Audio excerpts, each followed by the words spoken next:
నిన్ను వలె నీ పొరుగువాన్ని ప్రేమింపవలనను.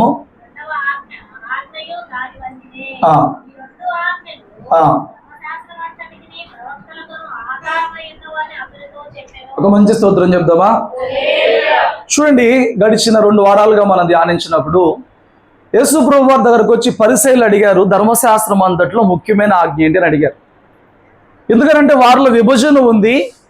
కొంతమందికి విశ్రాంతిను ముఖ్యమైన ఆజ్ఞ, కొంతమందికి సున్నతి ముఖ్యమైన ఆజ్ఞ, కొంతమందికి బలి అర్పణ ముఖ్యమైన ఆజ్ఞ. ఒక్కొక్కరు ఒక్కొక్క ఆజ్ఞను ముఖ్యమైనదిగా భావిస్తున్నారు.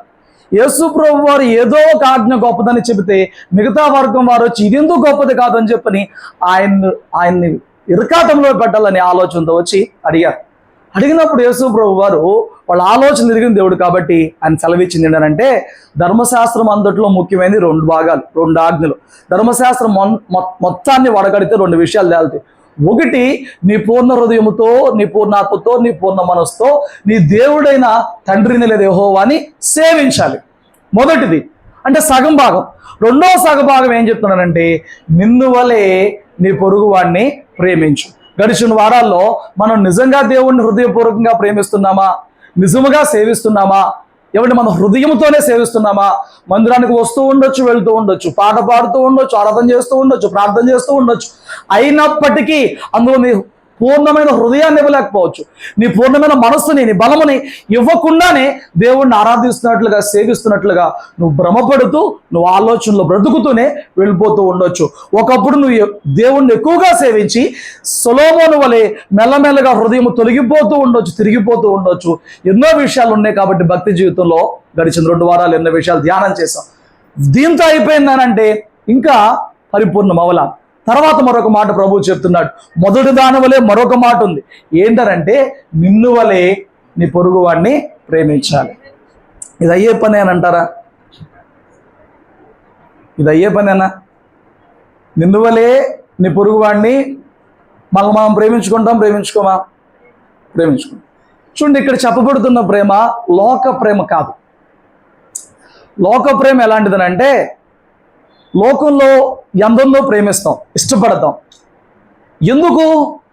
చూడండి, ఒకవేళ ఈరోజు నిన్ను ఎవరన్నా ప్రేమిస్తున్నారంటే నా మాట, నీ దగ్గర అందమో, ధనమో, బలమో, పేరో, సామర్థ్యమో గొప్పది ఏదీ లేకుండా ఎవరిని ప్రేమించరు. లోకంలో ఉన్న ప్రేమ గురించి నేను మాట్లాడట్లేదు. నిజంగా లోకంలో ఉన్నది ప్రేమ అయితే దారిపోయి ఒక బిచ్చగాన్ని చూపిస్తా, వాడిని ప్రేమించగలవా? వాడిని చూస్తే ప్రేమ పుట్టిద్దా? ఎందుకు పుట్టదు? వాడు బిచ్చగాడు. నేను అందుకే లోక ప్రేమ గురించి నేను మాట్లాడట్లా. ఇక్కడ నేను మాట్లాడుతున్నా దైవికమైన ప్రేమ గురించి నేను మాట్లాడుతున్నా. దేవుని ప్రేమ ఎలాంటిది అంటే, మనం ఇంకనూ పాపులముగా ఉండగానే, మనలో ఏ యోగ్యత లేనప్పుడే, మనం ఏమాత్రం మంచివారం కానప్పుడే, మన అపరాధములతో పాపలతో చచ్చిన వారమై ఉండగానే ప్రభువు మనల్ని ప్రేమించాడు. ఇది అసలేం ప్రేమ.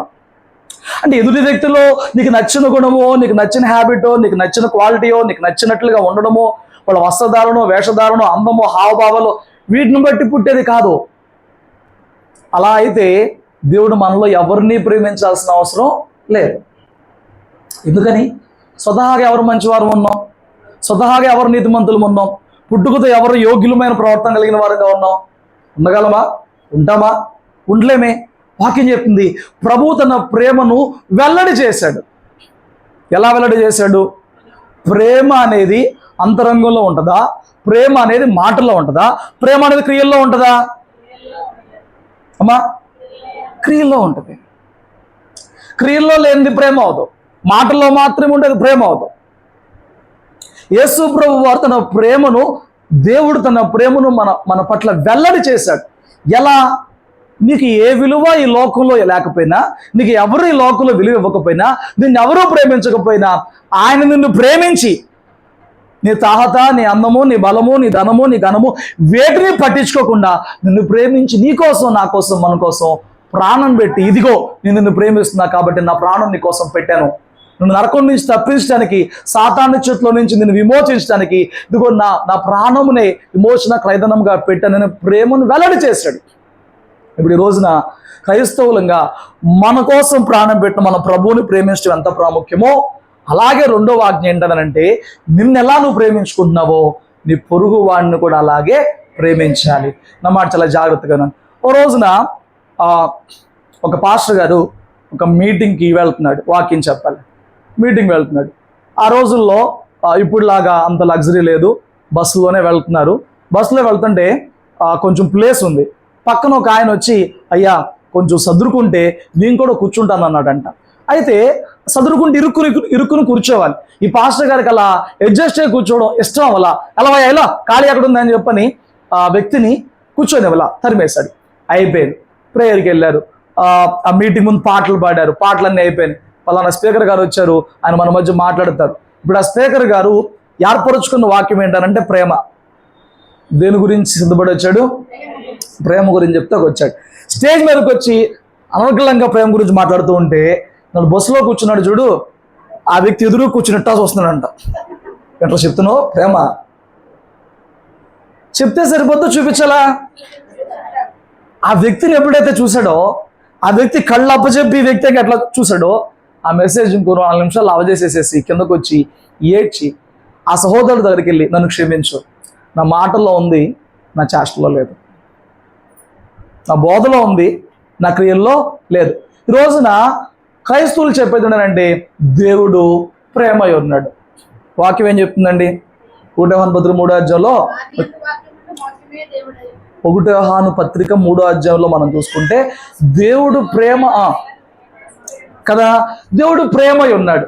ఇప్పుడు మా దేవుడు ప్రేమై ఉన్నాడు అని చెప్తే గొప్ప, మా దేవుడు ప్రేమై ఉన్నాడు కాబట్టి ఇదిగో మేము ప్రేమించే వారముగా ఉన్నాము అని చూపిస్తే గొప్ప. ఏది గొప్ప?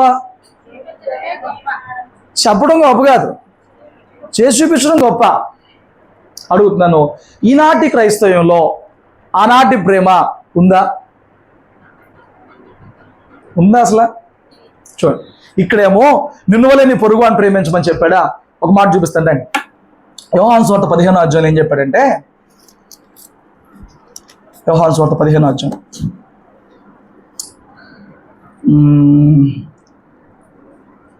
12వ వచనం చూడండి.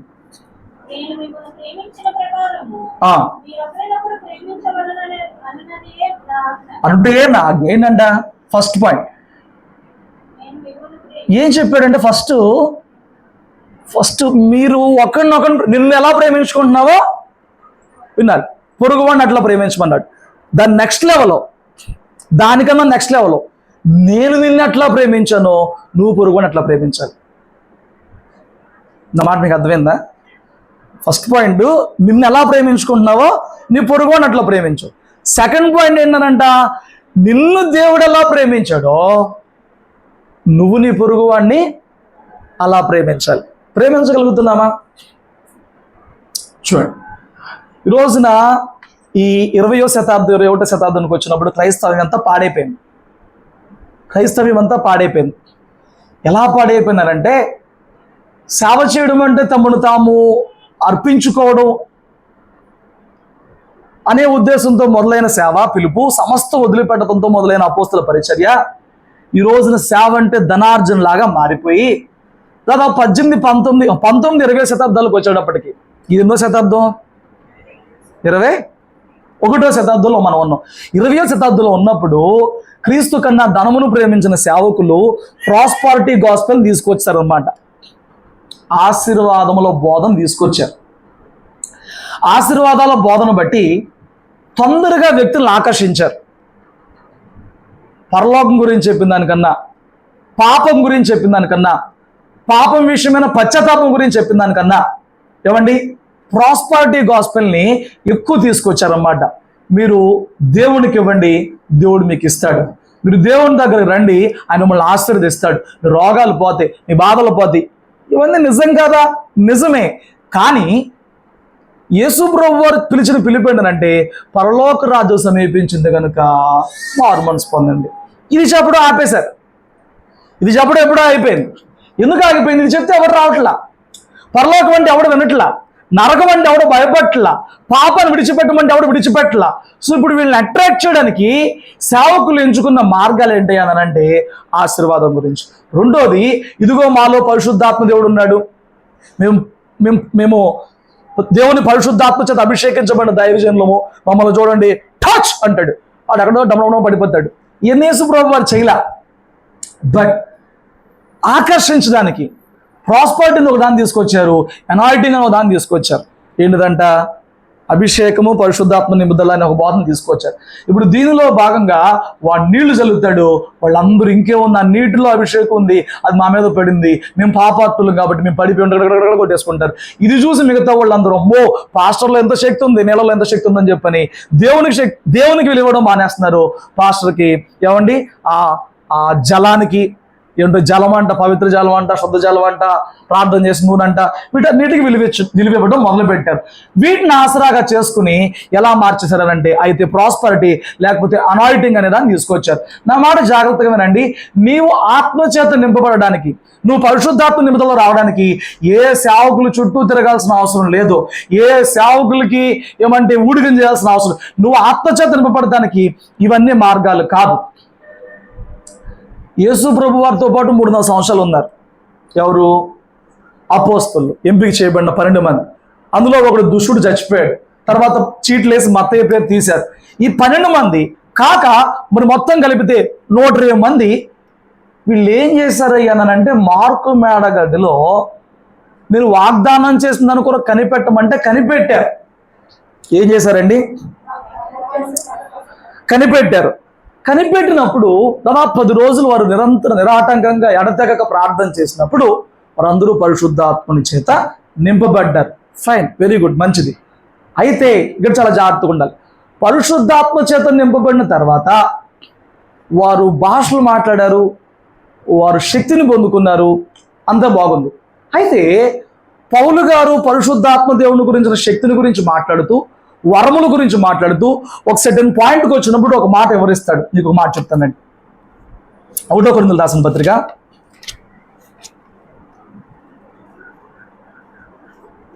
12వ అధ్యాయము 31వ వచనం చూడండి.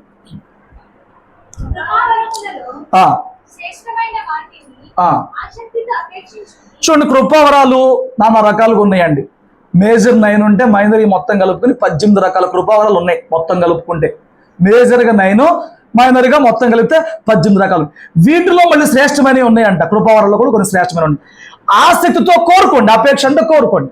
కృపావరాలను ఏం చేయొచ్చు అంట? తప్పలేదు, కోరుకోండి. ఎవరి దగ్గర కోరుకోవాలి? దేవుని దగ్గర. మొన్న ఒకడు వచ్చాడు, పోయిన వారం చూపించాను. వాడు డబ్బులు పెట్టి నాకు ఈ వరం ఏమన్నాడు. అయితే డబ్బులతో అవదు, ఖర్చీఫుల్లో నూనెల్లో అవ్వవు. సేవకులు కొన్ని ఆఫ్రికన్ కంట్రీస్లో వాళ్ళ కోట్ తీసుకొచ్చి ఇలా ఇసిరేస్తారు. ఆ కోట్ ఎవడు తెలితే వాడు పిడిపోతూ ఉంటారు. పిచ్చిపోతలు ఇవన్నీ, పిచ్చి వ్యవహారాలు ఇవన్నీ. అట్రాక్టివ్గా అనిపిస్తే కానీ వాక్యానుసారం కావు ఇవన్నీ.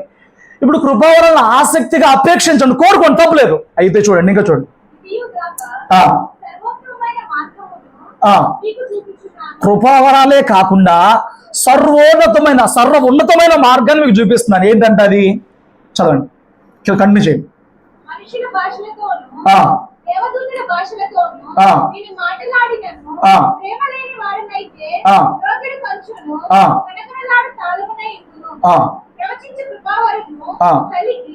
మర్మములన్నీ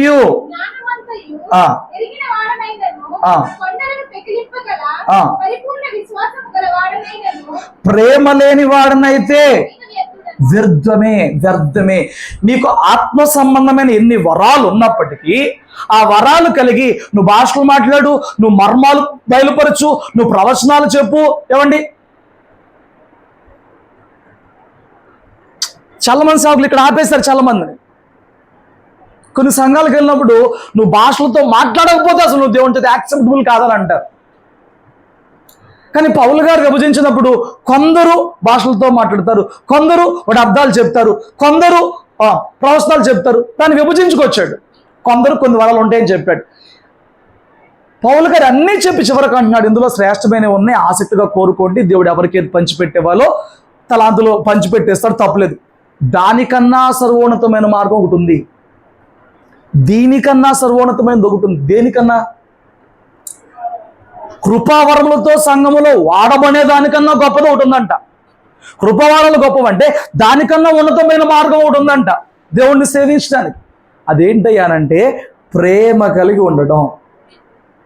అదేంటిదంట? ఈ ప్రేమ ఎలా కలిగిద్ది అనంటే, ఇప్పుడు దాకా పరిశుద్ధాత్మ మూలంగా మనం వరాలు చూసామే. నేను చెప్తున్నాను, పరిశుద్ధాత్మ చేత నింపబడిన వ్యక్తి పరిపూర్ణమైన ప్రేమతో నింపబడతాడు. మీకు చూపిస్తానండి, రోమిల్ రాసిన పత్రిక 5:5 చదివి పెట్టండి. రోమిల్ రాసిన పత్రిక అమ్మా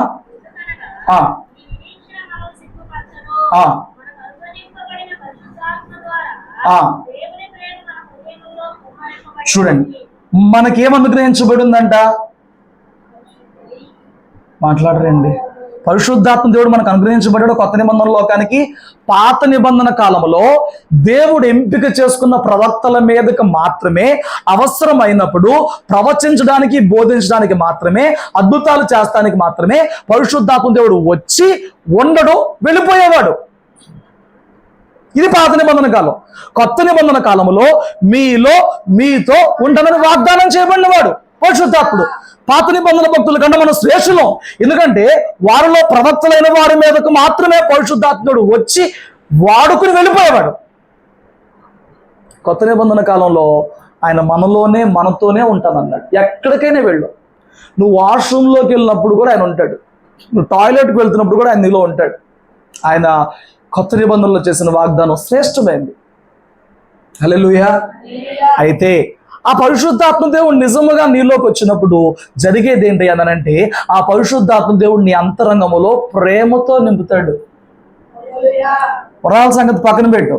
ఏ సమయంలో దేవుడు ఇచ్చిన నువ్వు వాడుకోవాలో వాడుకుంటాడు, కంగారు లేదు. కొన్నిసార్లు మనలో తలాంతు ఉన్నా మనకు అర్థం కాదు. కొన్నిసార్లు మనలో తలాంతులు ఉంటే కానీ ఆ తలాంతు మనలో ఉందని కూడా మనకు అర్థం కాదు. అవసరం వచ్చినప్పుడు బయటకు వస్తుంది. ఏమండి, కంగారు పడ అక్కర్లేదు. బట్ పరిశుద్ధాత్మ దేవుడి మూలంగా ఇంకో కార్యం మనలో ఏం జరుగుతుందంట? ప్రేమ కుమ్మరించబడుతుందంట అంతరంగంలో. ఆ ప్రేమ కుమ్మరించబడితే ఆ ప్రేమను మన లోకంలో చూపిస్తాం, భేదమే లేకుండా చూపిస్తాం. ఆ ప్రేమ లేకపోతే లోకస్తుల ప్రేమ ఎలా ఉంటుందో, కాలం బట్టి చెరిగిపోయే ప్రేమలాగా మన ప్రేమ కూడా అలాగే ఉంటుంది. నా మాటలు మీకు అర్థమైనయా? పరిశుద్ధాత్మ దేవుని మూలంగా ప్రేమ కుమ్మరించబడింది. ఆ ప్రేమ ఎవరి హృదయంలో కుమ్మరించబడిద్దో ఆయన ఆజ్ఞాపించినట్లుగా, నేను మిమ్మల్నిలో ప్రేమించాను, పొరుగు అన్నలాగా ప్రేమించండి అనే వాక్కు అప్పుడు నెరవేర్చగలుగుతాం. స్తోత్రం చెప్పు. ఈరోజు ప్రతి క్రైస్తవుడు తన తోటి రక్షణ లేని ఇంకా మరొక విశ్వాసంలో ఉన్న ఆ వ్యక్తిని దేవునిలోనికి ఎలా తేవాలా అనే మనసుతో పనిచేస్తున్నాడు. మంచిదే. కానీ నువ్వు ఒక వ్యక్తిని క్రీస్తులోకి ఎలా తేగలవయ్యానంటే ప్రేమ చూపించడం మూలంగానే తేగలవు. మాటల్లో 100 చెప్పి దేవుని గురించి గొప్పలో, నీ జీవితంలో ఆ గొప్పతనము, ఆ ప్రత్యేకత ఏమీ లేకుండా జీవించి నా దేవుడు గొప్పోడు రా అంటే ఎవడు రాడు. వెనకటి రోజుల్లో మిషనరీసు దేవుని కొరకు తమ జీవితాన్ని త్యాగం చేసి వేరే దేశాలు వెళ్ళేవారు. ఒక మిషనరీ సేవకుడు ఆఫ్రికా ఖండంలోకి వెళ్ళినప్పుడు అక్కడ కొన్ని క్రూరమైన తెగలు, జాతులు, ప్రజలు జీవిస్తూ ఉండేవాడు. వాళ్ళ భయంతో ఈ సేవకుడు ఎక్కువ ఒక చిన్న టెంట్ లాంటిది వేసుకుని దాని లోపలే ఉండేవాడంట. ఏమో ఈ బయటికి వెళ్తే ఇతను తెల్లవాడు, వాళ్ళు నల్లవాళ్ళు కలుపుకోరు, ఏదైనా జరిగిద్దనే భయంతో దేవుని కొరకు జీవితాన్ని త్యాగం చేసి వచ్చాడు. కానీ అక్కడ దేవుని సేవ చేయలేకపోతున్నాడు. అక్కడే కూర్చొని ప్రార్థన చేస్తున్నాడు, ప్రభువా పంపించయ్యా, ఎవరన్నా పంపించయ్యా, ఇక్కడికి చూపించావు, ఈ అడవిలో రమ్మన్నావు, ఇక్కడ చాలా మంది ఉన్నారు, మరి నువ్వు పంపించకపోతే వాళ్ళు ఎట్లా వస్తారు అని చెప్పి మాట్లాడుతున్నాం. ఒక రోజునంట ఒక కుక్క, గాయపరచబడి రక్తం కారుతున్న కుక్క ఆయన టెంట్ బయటకు వచ్చి పడిపోయి మూలుగుతూ కనిపించిందంట. మూలుగుతూ కనిపించినప్పుడు అయ్యయ్యో దీని రక్తం పోతుంది అని చెప్పని మిషనరీలు అప్పట్లో బయటకు వెళ్ళినప్పుడు మిషనరీ సేవ చేస్తాను కంపల్సరీగా కొద్ది గొప్ప మెడికల్ ఫీల్డ్లో చిన్నపాటి మెడికేషన్ ఇవ్వడానికి నేర్చుకునేవాళ్ళు అనమాట, నేర్చుకుంటారు. సో ఇప్పుడు అతనికి తెలుసు కాబట్టి ఆయన ఏం చేశారంటే దాని దగ్గరికి వెళ్ళి ఫస్ట్ దాని మూతిని కట్టేసి దాని గాయాలన్నీ శుభ్రం కడిగి తుడిచి దాన్ని కొంచెం ఆహారం పెట్టి పంపించాడు.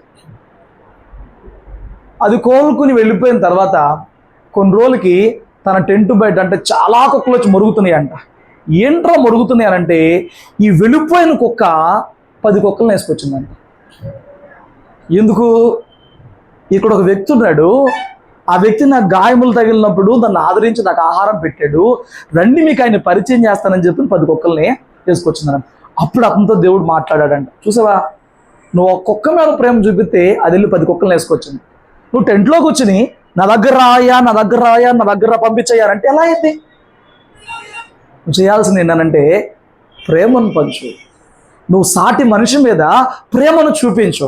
ఏమండి, మనం చేసే పెద్ద పొరపాటు ఏంటో చెప్పనా, వాళ్ళ దగ్గరికి వెళ్ళి మీ భక్తి మంచిది కాదు, మీ విశ్వాసం మంచిది కాదు, మీరు నమ్ముకునే నీ దేవుళ్ళు, మీ అన్ని దెయ్యాలు, ఏమండి ఏదో చెప్పేస్తాం. ఎట్లా ఉంటుంది? నేను బీటెక్ చదివేటప్పుడు నాకు ఒక ఫ్రెండ్ ఉన్నాడు, ఏలూరులో నటరాజన్. కమ్మే స్టడీస్ అప్పుడు వాళ్ళ ఇంటికి వెళ్ళేవాళ్ళు. ప్రార్థనకి వెళ్తానంటే నన్ను తీసుకెళ్ళి దింపేవాడు సండేస్.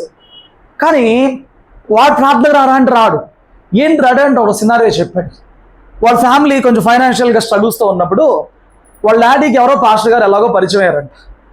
పరిచయం అయినప్పుడు ఆ పాస్టర్ గారిని ఇంటికి తీసుకొచ్చాడంట. మీ పాస్టర్ గారు మీ ఇంటికి వెళ్దాం, ప్రార్థన చేద్దాం. ఇంటికి తీసుకొచ్చాడు. ప్రార్థన చేసినప్పుడు మీ ఇంట్లో దెయ్యాలు ఉన్నాయి, మీ ఇంట్లో చీకట్లు ఉన్నాయి, అయ్యున్నాయి, అవి పోవాలంటే ముందు మీరు ఇదిగో ఈ పటాలన్నీ తీసుకెళ్ళి బయటపడేమన్నాడంట. వాళ్ళు అప్పటిదాకా దేవుడు అని భక్తితో కొలుసుకుంటున్న అవన్నీ బయట పడేయమంటే పాపం ఈయనకున్న ఆర్థిక ఇబ్బందులు వాళ్ళ నాన్నగారు తలకోయిపోయాడంట. వాళ్ళ అమ్మగారు ఏకీపించిందంట. పాస్టర్ గారు వెళ్ళినాక దోపుకుని, ఏంటి ఆయన చెప్పేది నువ్వు తలకోయిపోయేది, నేను ఎందుకు పడేస్తాను, పడేను అని చెప్పి అడ్డం తిరిగిందంట.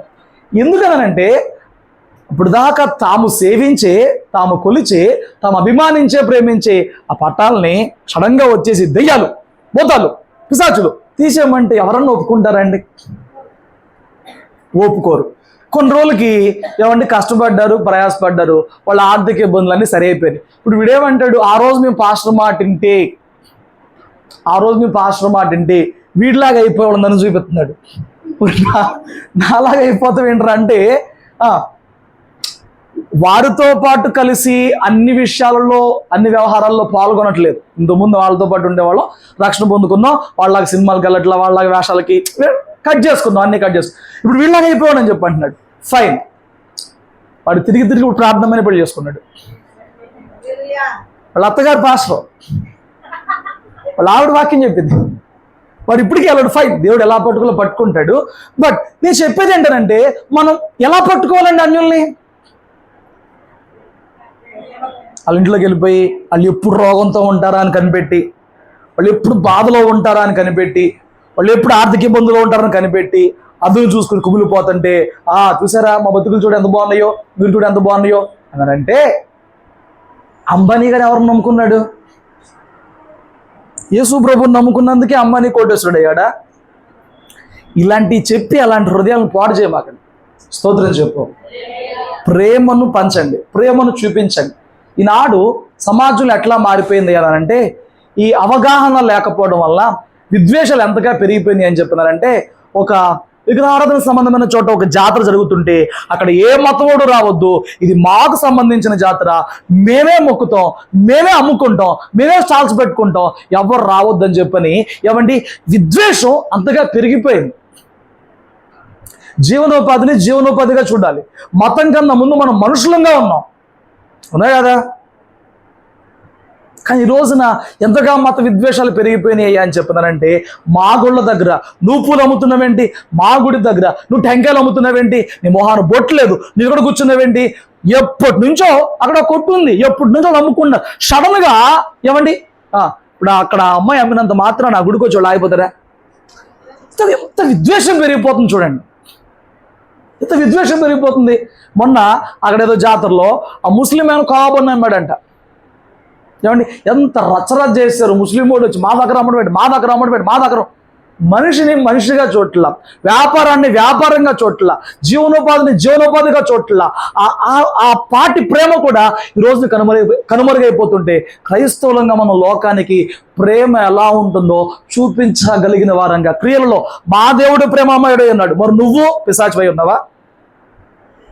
నీ దేవుని గురించి చెప్పి నువ్వు ఆ ప్రేమ కొద్ది గొప్ప పక్కన చూపించాలి కదా, అవునా కదా? స్తోత్రం చెప్పండి. ఏమండి మనము వాళ్ళతో పాటు ఉంటున్నాం, వాళ్ళతో పాటు ఉండకుండా సపరేట్గా బతికే అవకాశం లేదు. సపరేట్గా బతికితే ఇంకేమన్నా మారుతాం? మొన్న ఎవరో పాస్టర్ తొందరపడి అంటున్నాడు, మా క్రైస్తవులందరికీ ఒక దేశం ఇచ్చేయండి అంటున్నాడు. ఒక రాష్ట్రం కూడా ఒక దేశం ఇచ్చి, సరే క్రైస్తవులందరూ వెళ్ళి ఏదో పెద్ద దేశం ఉత్తరప్రదేశ్లో ఎక్కడో కూర్చుంటాం, మిగతా 28 రాష్ట్రాల్లో ఉంటారు. మరి వాళ్ళని ఎవరు మారుతారు? వాళ్ళని అట్లా మారుతారు? ఉండాలి, బుర్ర ఉండాలి. క్రైస్తవులందరికీ ఒక దేశం ఇచ్చేస్తే మనల్ని ఎందుకు పెట్టాడు అన్ని జనుల మధ్య? మనల్ని ఎందుకు ఎన్నుకున్నాడు? మనలో క్రీస్తును చూపించి క్రీస్తు ప్రేమను పంచి అలా పట్టుకోవడానికే కదా. క్రైస్తవ్యం ఈరోజు ఎంతగా వ్యాప్తి చెందింది అంటే మూల కారణమే ఏమండి? ప్రేమ, చారిటీ. ప్రేమ చూపించడం వలన, సేవ చేయడం వలన తమ జీవితాన్ని, తమ ప్రాణాలను, తమ బ్రతుకులని పణంగా పెట్టి దేశాలు వచ్చి ప్రేమను పంచి ఈ దేశంలోకి వచ్చిన ఎందరో మిషనరీస్, విలియం కేరీ కావచ్చు, గ్రహాం స్టెయిన్స్ కావచ్చు, మదర్ తెరీసా కావచ్చు, ఎందరో భక్తులు మన దేశాన్ని ప్రేమించి రాగాబట్టే. స్తోత్రం చెప్పండి.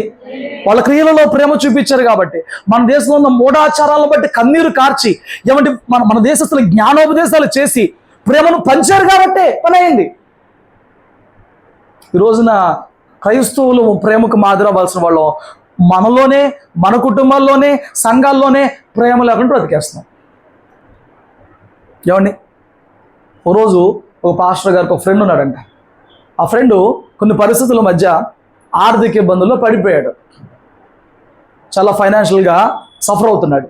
అప్పుడు వీళ్ళ ఫ్రెండ్ పాస్టర్ గారు ఫోన్ చేసి, ఎరా ఏంటి పరిస్థితి అనంటే, చూడండి లోకం ఎంత ప్రమాదకరమైందనంటే, రూపాయి ఉన్నప్పుడు అందరికీ మనం వాళ్ళ వ్యక్తిగానే ఉంటాం, అందరికి కావాల్సిన వారంగానే ఉంటాం. రూపాయి పోయిందా అందరికీ కాని వాళ్ళం అయిపోతాం. అప్పుడు దాకా అందరికీ అయిన వాళ్ళమే, రూపాయి ఉన్నందరూ. అరే నువ్వు ఫోన్ చేసావు, నా స్నేహితుల్లో, నా బంధువుల్లో ఎప్పుడు నన్ను పట్టించుకోవట్లేదురా, నువ్వు చాలా మంచి మనసుతో నాకు ఫోన్ చేసావు అని అంటే, ఫోన్ చేయడం కాదు, నువ్వు ఎలా ఉన్నావు అన్నది కాదు, నీకేదో ఒకటి చేద్దాం అనుకుంటున్నాను. ఏం చేస్తావు? డబ్బులు ఇస్తావా? నేను డబ్బులు అయితే ఉన్నావు, కానీ ఒక పని చేస్తాను, మీ అమ్మాయికి పెళ్లి చేసేద్దాం. పెళ్ళిడికి వచ్చిన అమ్మాయి ఉందంట, డిగ్రీ చదివి, పెళ్లి చేసేద్దాం అని చెప్పానంట. నాకు అసలే అప్పుల్లో ఉంటే ఇప్పుడు పెళ్ళని కూర్చుంటే ఎక్కడి నుంచి పెళ్లి చేయండిరా అని చెప్పానంటే, నువ్వేం కంగారు పడుకో, కట్నాన్ని తీసుకుని కుర్రోని తీసుకొచ్చి నేను పెళ్లి చేస్తా. ఏం చేస్తాడంట? కట్నం తీసుకొని కుర్రోని తెచ్చి పెళ్లి చేస్తా. నీ తెలివితేటలు నాకు అర్థమైందిరా, ప్రార్థన కుర్రోని తెస్తావు కదూ అన్నాడంట. అరే ప్రార్థన కాదు, పక్కా నీలాగా పూజలే, కానీ నా మాట వింటాడు, కట్నం ఆశపడ్డావు, ఆ ఫ్యామిలీ అంతా నా మాట వింటారు అని చెప్పాడంటే, సరే చేయి చూద్దాం అన్నాడంట. సరే ఏమండి, ఒక విగ్రహార్థం చేసే కుటుంబంలో నుంచే ఒక రోడ్ని అభ్యుదయ భావాలు అంటారు చూడండి, నాకు కట్నం వద్దు ఇలాంటి భావాలతో ఉంటారు కదండి. సో ఆ సామాజికవాదిగా ఉన్న ఒక రోడ్ని పట్టుకుని, నాన్న నాకు తెలిసిన ఒక ఫ్రెండ్ ఉన్నాడు, పలానా పరిస్థితి, మంచి అమ్మాయి, నేను హామీ అని చెప్పి ఇరు పక్కలు మాట్లాడి అప్పచెప్తే వాళ్ళ పెళ్లి, ఈయన పెళ్లికి కూడా వెళ్ళలేదంట. వాళ్ళు ఏం కనెక్ట్ అయిపోయారు, వాళ్ళు పెళ్లి చేసుకున్నారు, అయిపోయింది. కొన్ని రోజులు గడిచిన తర్వాత ఈ స్నేహితుడు ఈ పాస్టర్ గారికి ఫోన్ చేశాడంట. ఆ అమ్మాయికి పెళ్ళి అయిపోయింది, వాళ్ళకు లైఫ్లో పడిపోయారు. వాళ్ళు ఫోన్ చేసి, అరే నాకు చాలా ఆశ్చర్యంగా ఉంది, అసలే నేను ఆర్థిక ఇబ్బందుల్లో ఉంటే నా కూతురు పెళ్ళి ఎట్లా అయిపోయింది తెలియదు, మంచి కుటుంబం వచ్చింది, మంచి అల్లుడు వచ్చాడు, ఇదంతా బాగానే ఉంది, కానీ ఈ ప్రాసెస్ అంతట్లో ఎక్కడా కూడా నా దేవుడిని నమ్ముకోరా, నా దేవుడు గొప్పోడురా, నీ విశ్వాసం విడిచిపెట్టరా, నీ బుద్ధి మార్చుకోరా, నువ్వు నాకేం చెప్పలేదురా, నాకు ఆశ్చర్యంగా ఉందనంటే, నా దేవుడు అవన్నీ చెప్పమనలేదురా, నా దేవుడు మనిషిని మనిషిగా చూడమన్నాడు. నా దేవుడు మనిషిని మనిషిగా పరిస్థితులను బట్టి, ఆపదను బట్టి ప్రేమించమన్నాడు. నువ్వు ఇబ్బందుల్లో ఉన్నావు, నువ్వు నా సహోదరుడివి, నేను ప్రేమించాను, నా బైబిల్లో అదే బోధిస్తున్నానంటే, నీ బైబిల్ అది బోధిస్తుందా? అయితే ఒకసారి నీ బైబిల్ అన్నాడంట. బైబిల్ ఇచ్చాడు, చదివాడు, చర్చికి వస్తూ మొదలెట్టాడు. ఏమి చెప్పి మార్చాడు? గ్రంథాలను ముందేసి వేదాల్లో క్రీస్తున్నాడు, వాటిల్లో ఎలాగుంది, మీ దేవుడు ఎట్లాగా, మీ దేవుళ్ళు బూతు, ఈ చెప్పి మార్చారా? ఇది ఎక్కువైపోయిందండి ఈ రోజున. ప్రేమ చూపిస్తే జంతువులే పరిగెత్తుకొస్తున్నాయి, ప్రేమ చూపిస్తే మనిషి రాలేడా? ఈ రోజున నేను అంటున్నాను, వాళ్ళని పట్టుకుని మీరట్లా అంటే ఎవడొస్తాడండి? సంఘానికి వచ్చిన ఒక వ్యక్తినే కలుపుకోవడం రాకపోతే, లోకంలో ఉన్న మన సహోదరులు అందరూ సహోదరులే. మన అందరం ఎక్కడి నుంచి వచ్చాం? అవరి నుంచి కదా. ఏమండి, ఇప్పుడు ఒక ఇంట్లో ముగ్గురు పిల్లలు పుట్టారు, ముగ్గురు కొడుకులు పుట్టారు. పెద్దయి పెళ్ళిళ్ళు అయిపోయిన అదే ఇంట్లో ఉండగలుగుతారా? ఉండలేరు. ఒక ఇల్లు చాలదు, కాబట్టి ఒక వీధులు వచ్చినాయి. ఒక వీధి సరిపోయిన తర్వాత సంవత్సరాలు గడిపితే చాలు కాబట్టి ఊర్లు వచ్చినాయి, చాలు కాబట్టి దేశాలు వచ్చినాయి. స్తోత్రం చెప్పు. హవ్వ ఆదాము పుట్టిన సంతానం అంతా నోవాహు దగ్గర మళ్ళీ ఒక ఫ్యామిలీ అయిపోయారు. నోవాహు దగ్గర ఒక ఫ్యామిలీ అయిపోయిన తర్వాత విస్తరించబడుతున్నారు. విస్తరించబడిన వాళ్ళందరూ ఇప్పుడు ఈ కేసరపల్లి గ్రామం కెపాసిటీ 10,000 అండి జనాభా సుమారుగా. ఇప్పుడు 20,000 మంది రావాలంటే 20,000 మంది ఉన్న చోట ఉండగలరా? అందుకే అక్కడ కాలనీ ఇచ్చారు, కట్టుకుంటారు బాబు అని. ఇవన్నీ కట్టేస్తారు. జనాభా పెరిగే కొద్దీ ఎక్స్పాండ్ అవ్వాలి కదా. అలా ఎక్స్పాండ్ అవుతూ మనము విభజించబడ్డాం. ఎంత విభజించబడ్డా ఏ మూలకిల్లా కోస్తే వచ్చేది రక్తమే. ఎందుకనంటే అందరం ఒక వ్యక్తి నుంచే వచ్చాం, అందరం ఒక తల్లి నుంచే వచ్చాం. రీసెంట్గా సైంటిస్టులు కూడా ఆ టెస్టులన్నీ చేసి, DNA టెస్టులను చేసి వాళ్ళు తేల్చింది కూడా ఒకటి, మన అందరం ఒక తల్లి గర్భం నుంచే వచ్చాం. కానీ విభజించబడ్డాం, అందరం ఒక చోట ఉండలేంగా. స్తోత్రం చెప్పు. అందరూ ఒక చోట ఉండగలమా? విభజించబడినంత మాత్రాన ఏమండి, వాడు మసీదుకి వెళ్తానన్నా, వాడు విభూతి పెట్టుకుని వచ్చినా, వాడు పొర్లు దండాలు పెట్టి వచ్చినా, వాళ్ళందరూ కూడా దేవుని జీవమై ఉన్నారు. ద్వేషించడానికి వీల్లేదు. మనం ఆ ప్రేమను కనపరిచే బిడ్డలుగా ఉండగలగాలి. ఎలా ప్రేమించమన్నాడు? నేను నిన్ను ఎలా ప్రేమించాను? ఎలాగంట? నేను నిన్ను ఎలా మనల్ని ఎలా ప్రేమించాడు? మన లోక ప్రేమ చూడు. నచ్చిన వాళ్ళనే ప్రేమిస్తాం, టాలెంట్ ఉన్న వాళ్ళనే ప్రేమిస్తాం, తలాంత ఉన్న వాళ్ళనే ప్రేమిస్తాం, అందం ఏదో ఉంటే ప్రేమిస్తాం. యేసయ్య నిన్నేం చూసి ప్రేమించాడు? మనం ఇంకనూ పాపులమై ఉండగానే,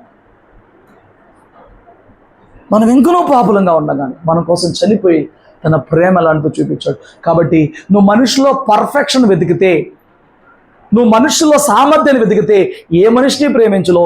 ఏ మనిషి పర్ఫెక్ట్ కాదు.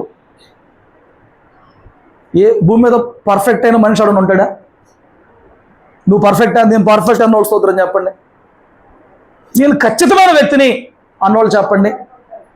నేను మాట చెప్పనా, మన వ్యవహారం ఎట్లా ఉంటుందంటే, ఇప్పుడు ఎగ్జామ్స్ రాస్తున్నారు కదా, వాళ్ళ కోసం బాగా ప్రార్థన చేయండి. ఎగ్జామ్స్ రాసిన తర్వాత పొరపాటున ఎవరన్నా ఒక ఇద్దరు ఫ్రెండ్స్ ఫెయిల్ అయ్యారు అనుకుందాం. ఒకడికి ఒక సబ్జెక్ట్ పోయింది, ఒక వేరే సబ్జెక్ట్ పోయింది. ఇప్పుడు నేను సాయి ఎగ్జామ్స్ రాసాం. వాడికి సాంస్క్రిట్ పోయింది. సాంస్క్రిట్ ఉందా? ఇప్పుడుందా? మీకుందా? వాడికి సాంస్క్రిట్ పోయింది, నాకు ఫిజిక్స్ పోయింది. వాడు వచ్చాడు, ఎరా ఏంటి పోయింది? నాకు పోయింది. బట్ ఇది చెప్పను, ఈ ముక్క చెప్పను. పోయిందా? ఏ సబ్జెక్ట్ పోయిందిరా? సాంస్క్రిట్ పోయిందన్న. సాంస్క్రిట్ పోతావేంట్రా, పెద్ద ఎదవో నువ్వు. ఫిజిక్స్ అయితే పోవచ్చు, కానీ ఇప్పుడు నేను అంటా నీకేం పోయిందా? ఫిజిక్స్ హార్డ్గా అందుకే పోయింది. ఫిజిక్స్ అయితే పోవచ్చా, సాంస్క్రిట్ పోకూడదా? అంటే నేనేం చెప్తున్నానంటే, మన తోటి వాడు ఎవరైతే ఉన్నారో వాడు తప్పు చేస్తాడు, వాళ్ళ లోపం ఉంటుంది, వాళ్ళ లోటు ఉంటుంది. మనం అంటే అని అంటాం, బట్ నీలో ఇంకొకటి ఉంటుంది. వాడు చేస్తున్నా నువ్వు చేయకపోవచ్చు, బట్ నువ్వేదో తప్పు చేస్తావు. కాకుండా పర్ఫెక్ట్ ఎవరైనా ఉన్నారా? వాడికి పోయింది, నాకు పోలేదు, కానీ నేను ఫెయిల్ అయ్యా కదా. ఇప్పుడు నెక్స్ట్కి మాకు ప్రమోషన్ ఉంటుందా? ఇంటర్ సెకండ్ ఇయర్ అవ్వాలా, డిగ్రీకి పంపిస్తారా? అవ్వదు కదా. సో నువ్వు ఒక ఫెయిల్యూర్వే, నువ్వు ఏదో ఒక ఆజ్ఞ అతిక్రమిస్తూనే ఉన్నావు, నువ్వు ఎక్కడో ఒక చోట అవిధేయత చూపిస్తూనే ఉన్నావు, నువ్వు ఎక్కడో ఒక చోట పడిపోతూనే ఉన్నావు. కానీ నీ కళ్ళ ముందు ఎవడో ఒక అవిధేయత కనబడితే వాడిని ద్వేషిస్తూ ఉన్నావు. ఇది ఆత్మీయత కాదు, ఇది క్రీస్తు చూపించే ప్రేమే మాత్రం కూడా కాదు. హల్లెలూయా. ఈ రోజున అది కుటుంబంలో కావచ్చు, అది సంఘంలో కావచ్చు, అది సమాజంలో కావచ్చు, ప్రేమను పంచాలంటే మనుషులు ఎప్పటికీ పర్ఫెక్షన్ వెతకూడదు, ఖచ్చితత్వం వెతకూడదు, నీతిని వెతకూడదు. నువ్వు నిజంగా ప్రేమించు, నీ ప్రేమ వాడిని మార్చాలి. వాడు మారినాక ప్రేమిస్తున్నాడు, ఎప్పటికీ మారదు. ప్రేమే మనిషిని మార్చాలి, మారినాక ప్రేమించడం అనేది అవ్వదు. హల్లెలూయా. కాబట్టి ఇక్కడ పౌలు గారు చెప్తున్నారు, సర్వోన్నతమైన మార్గం మీకు చూపిస్తాను. ఏ మార్గం చూపిస్తాడంట? సర్వోన్నతమైన మార్గం మీకు చూపిస్తాను. ఏంటంటే మీరు వరములు ఎన్ని పొందుకున్నప్పటికీ అంతకన్నా ఒక ఉన్నతమైన మార్గం ఉంది. ఎన్ని భాషలతో మాట్లాడు, ఎన్ని ప్రవచనాలు చెప్పు, ఎన్ని అద్భుతాలు చెయ్యి, ప్రేమ లేకపోతే వ్యర్థమే. ఏం లేకపోతే? మీకు మాట చూపిస్తాను. తెస్సలోనికీయులకు రాసిన పత్రిక ఒకటి ఉంటుంది చూడండి.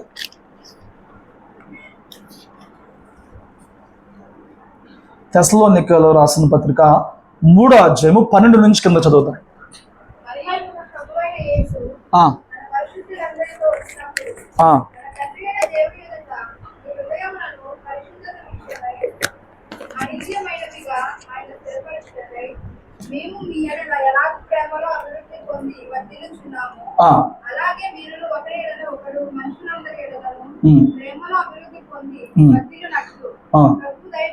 చూడండి, యేసు ప్రభు వారు పరిశుద్ధులతో వస్తారా రావట్లేదా? ఆయన రాకడ దగ్గర పడుతుంది. చూడండి, సమాజము లోకం అనుకుంటున్నట్లుగా ఆయన రాకడ ఆలస్యం కాలేదు, లెక్క పెట్టుకో. ఎందుకంటే పేతురు గారు అతని పత్రికలో మాట్లాడుతూ అంటాడు, ప్రభువు దృష్టికి 1000 సంవత్సరాలు ఒక్క రోజుతో లెక్క. దేవుని దృష్టికి 1000 సంవత్సరాలు అయితే ఒక్క రోజుతో లెక్క.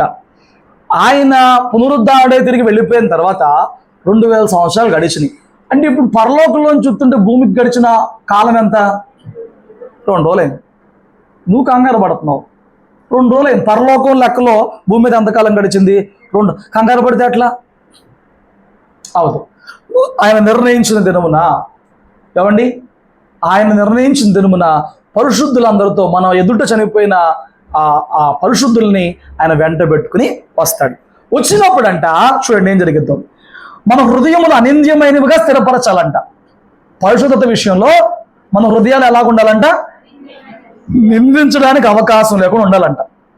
అలా ఉండటకై, స్థిరపరచుటకై, అలా ఉండడానికి మేము మీ ఎడల ఎలాగూ ప్రేమలో అభివృద్ధి పొంది వర్ధిల్లుచున్నామో అలాగే మీరును ఒకని ఎడల ఒకడును మనుషులందరితో ఒకరితో ఒకరు ప్రేమలో అభివృద్ధి పొంది వర్ధిల్లాలి. స్తోత్రం చెప్పండి. మన టార్గెట్ అంత ధనములో ఆర్థికంగా వర్ధిల్లాలి. బట్ ఇక్కడ చెప్తున్నాడు, యేసు ప్రభు వారు వచ్చినప్పుడు మనం ఒకరిని ఒకరము ఎంత ఎక్కువగా ప్రేమిస్తూ మొదట ఉన్న ప్రేమ ఆ తర్వాత రోజులు ఎంత వృద్ధిలోకి వచ్చిందో చూస్తాడంట. మీకు అర్థమైందా లేఖనం? అక్కడ రాసిన లేఖనం అనింద్యంగా నువ్వు నిర్మించడానికి అర్హత లేని వాడిగా ఉండాలనంటే, నువ్వు సంఘానికి వచ్చిన కొత్తలో ఎవరినో ప్రేమించావు, సంఘాన్ని ప్రేమించావు. నేను అంటున్నాను, ఎవరూ పర్ఫెక్ట్ కాదు. కొందరు నిన్ను బాధ పెడతారు, కొందరు నిన్ను గాయపరుస్తారు, కొందరు నిన్ను తప్పుగా అర్థం చేసుకుంటారు, కొందరు నువ్వు వారికి ప్రయారిటీ ఇచ్చినా వారు నీకు తగిన ప్రయారిటీ ఒక మరొకరికి ఇచ్చుంటారు. ఏమైనా కావచ్చు. అయితే నువ్వు మొదట చూపిన ప్రేమ కంటే ఇప్పుడు నీ ప్రేమ వృద్ధి పొందాలి, అభివృద్ధి పొందాలి, వర్ధిల్లాలి. ఎందుకంటే ఆ రోజున వచ్చినప్పుడు అది నిందగా మిగిలిపోతుంది మన హృదయాల్లో. స్తోత్రం చెప్పండి. అర్థమైందా? మనం బాగా అర్థం చేసుకోవాలి. మన విచారం ఏంటో చెప్పనా? మొదట్లో ఉన్న ప్రేమ దేవుని పట్ల, తోటివారి పట్ల ఈరోజు తగ్గుతుంది తప్ప ఏమాత్రం పెరగడానికి ఇష్టపడలేదు. హల్లెలూయా. మొదట ప్రేమ ఉంది, అది చాలా మంచిది. కానీ ఇప్పుడు ప్రేమ తగ్గుతుంది తప్ప మన తోటివారి పట్ల ఏదైనా కావచ్చు పెరగట్లేదు. కానీ మీరు చాలా జాగ్రత్తగా గమనించండి. యేసు ప్రభువు మోషేను కొండ మీద పిలిచారు. ఎన్ని రోజులు ఉన్నాడు తెలియదు మిగతా వాళ్ళకి. ఎన్ని రోజులు ఉన్నాడు. కిందకు వచ్చేటప్పుడు 2 రాతి పలకలు తెచ్చాడు. ఎన్ని తెచ్చాడు? రాతి పలకల మీద దేవుడే తన స్వహస్తముతో రాసి ప్రజలకు ఆజ్ఞలు ఇచ్చాడు. ఎన్ని ఆజ్ఞలు ఇచ్చాడు? 10 ఆజ్ఞలు ఇచ్చాడు. మొదటి పలక మీద ఎన్ని ఆజ్ఞలు ఉంటాయి? 4. మొదటి పలక మీద 4 ఆజ్ఞలు ఉంటాయి. రెండవ పలక మీద ఎన్ని ఆజ్ఞలు ఉంటాయి? 6 ఆజ్ఞలు ఉంటాయి. ఈ మొదటి పలక మీద ఉన్న 4 ఆజ్ఞలు, మొదటి 4 ఆజ్ఞలు చెప్పండి. నేను తప్పని ఉండకూడదు, ఏ రూపం దేన్ని కొలుచకూడదు, దేవుని నామాన్ని వ్యర్థంగా ఉచ్చరించకూడదు, ఆచరించాలి. అది ఐదవది అయిపోయినాయా? నేను తప్ప వేరే దేవుడు ఉండకూడదు, దేని రూపాన్ని సాగిలపడకూడదు. పోనీ ఈ 4 ఆజ్ఞలు. ఈ 4 తన గురించి చెప్పాడు. నాతో ఇలా ఉండాలి నాన్న మీరు, నేను తప్ప మీకు ఏ దేవుడు ఉంటాకి వీల్లేదు, ఏ పేరు ఎత్తకి వీల్లేదు, నేనే ఐగుప్తులో మిమ్మల్ని తీసుకొచ్చిన నేనే, మీరు ఏ పేరుతో ప్రార్థన చేస్తే పని వల్ల నేనే మీ దేవుణ్ణి. రెండోది, నేను విగ్రహాల్లో వస్తువుల్లో నిలిచే దేవుణ్ణి కాదు కాబట్టి మీరు ఏ వస్తువుని పెట్టి నన్ను సేవించడానికి వీల్లేదు, మీరు జాగ్రత్త పడండి, మీరు ఆకాశమున్న దేవునికి సేవించాలని చెప్పి ఆయన చెప్పుకున్నాడు. మూడవది, ఆయన పేరు వ్యర్థంగా పలకూడదు. ఏమండి? ఆయన నామాన్ని వ్యర్థంగా ఉచ్చారణ చేయకూడదు. జాగ్రత్తగా ఉండాలి. 4వది విశ్రాంతి దినం నాది, 6 రోజులు పనిచేసి 7 రోజు నేను విశ్రాంతి పొందినట్లుగా ఆ పరిశుద్ధపరచను కాబట్టి విశ్రాంతి దినం నాది. మొదటి 4 ప్రభువుకు సంబంధించిన ఆజ్ఞలు. మిగతా ఎన్ని ఉన్నాయి? 6 మానవుని సంఖ్య. అంటే 6వ రోజున దేవుడు మనిషిని చేశాడు. ఎన్నో రోజున చేశాడు? 6 మానవుని సంఖ్య. సో ఇప్పుడు 6 ఏంటనంటే నీ తోటి వారైన ఈ లోకస్తులతో ఎలా ఉండాలి. మొదటి దీన్ని తల్లిదండ్రులు దేవునికి సంబంధం లేదు, ఇదంతా తోటి వారికి చూపించాల్సింది. మొదటిది ఏంటిది? నీ తల్లిదండ్రులు, వారిని గౌరవించాలి, వారిని సన్మానించాలి, వారిని ప్రేమించాలి, వారిని గణపరచాలి. దానిలో మళ్ళీ ఆశీర్వాదం ఉంది. ఏంటి ఆశీర్వాదం అంటే ఎవరైతే తల్లిదండ్రులు సన్మానిస్తారో, వారి మాట వింటారో, వారిని గౌరవపరుస్తారో దేవుడి ఈ భూమి మీద వారికి దీర్ఘాయుష్ని ఇస్తానని చెప్పని వాగ్దానం చేశాడు. ఇదంతా ఇక మన తోటి వారు, మనల్ని కన్న తల్లిదండ్రులు, మన కుటుంబీకులు, మన పొరుగువారు, వీళ్ళందరితో ఈ మిగతా 6 లోకంలో నీ పొరుగు వారితో ఎలా ఉండాలో చెప్తున్నాడు. ఈ 6 ఏంటో చెప్పిన, నీ పొరుగువాడిని ప్రేమించు. ఈ మిగతా 6 ఏంటి? నీ పొరుగువాడిని ప్రేమించు. తర్వాత ఏమొద్దు? అబద్ధం ఆడద్దు. అబద్ధం ఆడతాడుతావు, నీతో నువ్వు చెప్పుకుంటావా అమ్మా? పొరుగువాడితోనే కదా అబద్ధం ఆడద్దు. ఇంకా దొంగతనం చేయొద్దు, నరహత్య చేయొద్దు, ఇంకా వ్యభిచారం చేయొద్దు, పొరుగు వాడిది ఆశించొద్దు. ఇవన్నీ నీతో నువ్వు చేస్తావా? నువ్వు దొంగతనం చేస్తున్నావు అంటే పొరుగు వాడిది అపహరిస్తున్నావు. అబద్ధం చెప్తున్నావు అంటే పొరుగు వాడిని మోసపుచ్చుతున్నావు. హత్య చేస్తున్నావు అంటే పొరుగు వాడిని, వాడి జీవితాన్ని నాశనం చేస్తున్నావు. వ్యభిచారం చేస్తున్నావు అంటే వేరొక వ్యక్తిది నువ్వు అనుభవిస్తున్నావు. ఇంకా ఆఖరిగా పొరుగు వాడిని ఏది ఆశించొద్దు. వాడి రూపాయి కానీ, వాడి ఇంట్లోది కానీ, వాడి వస్తువు కానీ ఏది ఆశించొద్దు. ఇవన్నిటి గురించి చెప్తూ అంటున్నాడు, నువ్వు పొరుగు వాడిని ప్రేమిస్తే అసలు వాడికి ఏ హాని చెయ్యవు. అవునా కదా? నేను ప్రేమించే వ్యక్తిని ఎందుకు హత్య చేస్తానండి? నేను ప్రేమించే వ్యక్తిని ఎందుకు అబద్ధం చెప్తానండి? నేను ప్రేమించే వ్యక్తి దగ్గర నేను దొంగతనం చేస్తానండి? చేస్తానా? సో నువ్వు పొరుగువాడిని ప్రేమిస్తే ఈ ఆజ్ఞని పాటించేస్తావు. స్తోత్రం చెప్పండి. ఇప్పుడు కొండ మీద ఇచ్చిన రాతి పలకల్లో ఉన్న మర్మం ఏంటంటే, మొదటిది నన్ను సేవించు, రెండోది నీ పొరుగువాడిని ప్రేమించు.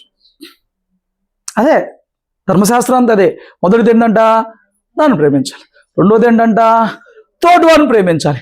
ఈ ప్రేమ ఇక్కడ లేఖనాల్లో చెప్పినట్లుగా దినదినము వృద్ధిలోకి రావాలి. మునుపటి కంటే ఇప్పుడు ఎక్కువ ప్రేమ చూపించుకోవాలి. మన దగ్గర ఏమవుతుంది అని అంటే, గతంలో నీకు నాకు మధ్య జరిగిన అవగాహన లోపము, లేదా నీ యొక్క క్రియల మూలంగా నా యొక్క క్రియల మూలంగా కలిగిన ఆ గాయములో, ఆ సంభాషణలో, ఆ వ్యవహారాలు ఈ రోజున మరలా వాడు సంఘంలోనే ఉంటాడు, వాడి ఇంట్లోనే ఉంటాడు, వాడు స్నేహితుడిగానే ఉంటాడు, వాడు పనిచేసే దగ్గర ఉంటాడు. కానీ మునుపు ప్రేమించినంత ఇప్పుడు ప్రేమించట్లేదు. వాడికి నాకు మాటలు లేవు. ఎందుకు లేవు? గాయం కలిగిద్ది, కలగకుండా ఉండదు. చెప్పు. భార్యాభర్తల మధ్య మనస్పర్ధలే లేవు. మేము పెళ్ళై ఇన్నాళ్ళల్లో మా మధ్య మాట తేడా రాదు, మనస్పర్ధ రాదు అన్నోళ్ళు ఎవరినో ఉంటారా? కుటుంబం అన్నాక తండ్రి బిడ్డల మధ్య కావచ్చు, అన్నదమ్ముల మధ్య కావచ్చు, భేదాలు రాకుండా ఉంటాయా? ఏం మాట్లాడలేదు. ఉంటాయి కదా. నేను అంటాను, అప్పుడు నీ కుటుంబాన్ని వదిలేసుకుంటున్నావా? నీ తండ్రిని వదిలేసుకుంటున్నావా? నీ భర్తని భార్యను వదిలేసుకుంటున్నావా? మళ్ళీ తెల్లారిపాటి కోపాన్ని వదిలేసేసే సమాధానంగా ప్రేమతో ఉంటున్నావు కదా. కానీ అదే మనసు సంఘంలోకి వచ్చినప్పుడు ఉండదే. అదే మనసు నీ ఇరుగు పొరుగు వారితో ఉండదే. అదే వాళ్ళెవరో కాదండి, వారిలో దేవుని జీవాత్మ ఉంది. ఉందా లేదా? వాడితో నాకేంటి ఎన్ని దేవుడు అక్కడ అడుగుతాడు. ఇప్పుడు నువ్వు నాకు ఎదురు చెప్పేస్తావు. ఎవరు నిలదీసినప్పుడు ఏంటో చెప్పేవులే, నువ్వు ఎదురు చెప్పేసి వెళ్ళిపోవచ్చు. ఇదే మాటలు రేపొద్దున యేసు ప్రభువు వారు అడుగుతారు. ఆయన రాకల్లో వచ్చినప్పుడు హృదయాన్ని చూస్తారు. నువ్వు ఎంత ఇతరులను ప్రేమించి ఆ ప్రేమ వృద్ధిలోకి వచ్చావో, మునుపటి కంటే ఎక్కువ ప్రేమలో ఉన్నావో లెక్క పెడతాడు, చూస్తారు, నిలదీస్తారు. అప్పుడేం జవాబు చెప్తావు? ఆడవడం నాకెందుకు ప్రభు అనగలవా? మరి నేను బైబిల్ అంతా చెప్పింది ఏంటమ్మా? ధర్మశాస్త్రం నేర్పించింది ఏంటమ్మా? ముఖ్యమైన ఆజ్ఞని చెప్పింది ఏంటమ్మా అని అడిగిన రోజున నువ్వు చెప్పగలవా? ఈ సమాధానం చెప్పగలవా? ఈ గొడవంతా మాకెందుకండి, మేము మా సహోదరుల పట్ల ప్రేమలో మొదటి కంటే ఇప్పుడు వృద్ధిలోకి వచ్చాను. స్తోత్రం చెప్పండి.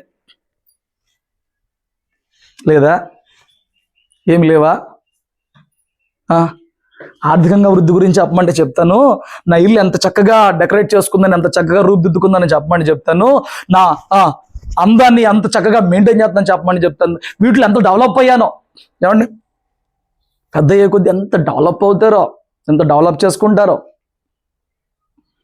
చిన్నప్పుడు ఎట్లాంటి బట్టలు వేసుకుని వెళ్ళిపోయినా వాడికి అనిపించదు. ఇప్పుడు పెద్దోళ్ళు అయినాక నలుగురు మధ్య వెళ్తున్నాక ఎంత మెయింటైన్ చేస్తారో. ఏమండి, కాస్ట్ ఆఫ్ లివింగ్ ఎంత పెరిగిపోద్దో. చిన్నప్పుడు 50 రూపీస్ ఖర్చు పెడితే ఏమండి ఒక బన్నీ ఒక డ్రాయర్ వచ్చేసాయి అనమాట చిన్నప్పుడు నా చిన్నప్పుడు ఒక కర్చీఫ్ రావట్లేదు. ఇప్పుడు 50 రూపాయలు పెడితే అలాగే అయిపోయిన పరిస్థితి. అయినా ఏమైనా తక్కువ చేస్తామా? ఏమి తక్కువ చేయవు. నేను అంటారు ఇప్పుడు మనం ఎంత మెయింటైన్ చేసుకుంటున్నామో చెప్పగలాలంటే మునుపటికి ఇప్పటికి అంత డెవలప్ అయ్యాము. ఈ ఊరు వచ్చిన కొత్తలో 2011 నేను బీటెక్ చదువుతున్నప్పుడు ఓ జత బట్టలు కావాలంటే 800 అయిపోయేది. ఇప్పుడు 2000 పెట్టినా రావట్లే.